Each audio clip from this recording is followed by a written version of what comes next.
The house stood alone, shrouded in shadow even on the sunniest day.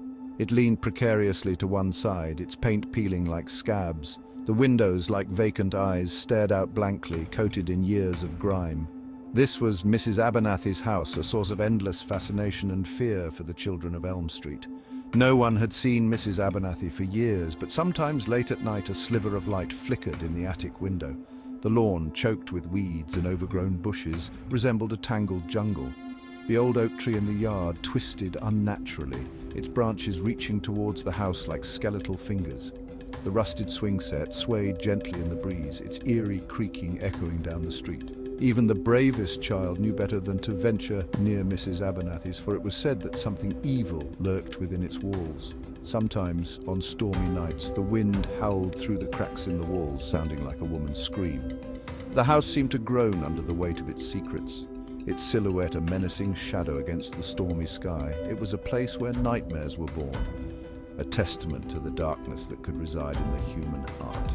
The mere sight of it sent shivers down their spines, and they would hurry past, their hearts pounding in their chests. Mrs. Abernathy's house was a place best left alone, a dark secret hidden in plain sight. It was a place where imagination ran wild and fear took root. Whispers followed Mrs. Abernathy's name like shadows. Rumors swirled around her, tales told in hushed tones by children daring to tempt fate. Some said she was a witch, others a recluse driven mad by grief. Every child on Elm Street knew the stories passed down through generations like precious heirlooms of fear. They spoke of strange noises emanating from the house at night, moans, whispers, and the sound of dragging chains. Some swore they had seen shadowy figures lurking in the windows, their eyes glowing an eerie red in the darkness. The stories, though often dismissed as mere superstition, held a strange power over the children of Elm Street. Parents warned their children to stay away, their voices tight with a fear they couldn't quite conceal. "Don't even look at that house," they would say, their eyes darting nervously towards the dilapidated structure at the end of the street. But for the children, the warnings only served to heighten their curiosity, turning the forbidden into an irresistible temptation. The house, shrouded in mystery and whispered rumors, held a strange allure for them. It was a forbidden playground, a place where their wildest fears and fantasies collided, and like moths drawn to a flame, they couldn't help but be drawn to its eerie glow. Whoever knocks on Mrs. Abernathy's door and lives to tell the tale gets to be the leader for a whole week. One humid summer evening, a group of children gathered under the flickering glow of a streetlight. The air was thick with the smell of freshly cut grass and the anticipation of mischief. They were a motley crew, united by boredom and a shared thirst for adventure. Tonight, their target was Mrs. Abernathy's house. The dare had been issued, a test of courage that none of them could resist. Tommy, the self-proclaimed leader of the group, puffed out his chest and declared, "Whoever knocks on Mrs. Abernathy's door and lives to tell the tale gets to be the leader for a whole week." His words hung in the air, a challenge that sent shivers down their spines.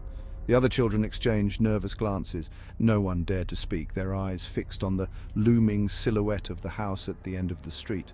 It was one thing to whisper about Mrs. Abernathy from a safe distance, but to actually approach her house, to knock on her door, was an entirely different matter. The silence stretched on, broken only by the chirping of crickets and the distant bark of a dog. Finally, Billy, the smallest and quietest of the group, spoke up, his voice barely a whisper. "I'll do it." All eyes turned to Billy, a mixture of surprise and admiration on their faces. Billy, who was usually too shy to even speak in class, had volunteered to face the unknown. He felt a surge of pride mixed with a healthy dose of fear. He couldn't explain why he'd volunteered, but something about the dare, the thrill of the unknown, had ignited a spark of bravery within him. He started walking towards the house, his heart pounding in his chest, his steps slow and deliberate. The others watched him go, their faces pale in the dim light. With each step, the house seemed to loom larger, its shadow stretching towards him like a hungry beast. The air grew heavy, pressing down on him like a weight. He could hear his own breath, shallow and ragged, in the stillness of the evening. As he approached the house, he noticed the details that sent shivers down his spine. The peeling paint, the cobwebs that clung to the porch railing like ghostly fingers, the faint, musty odor that seemed to emanate from the very walls themselves.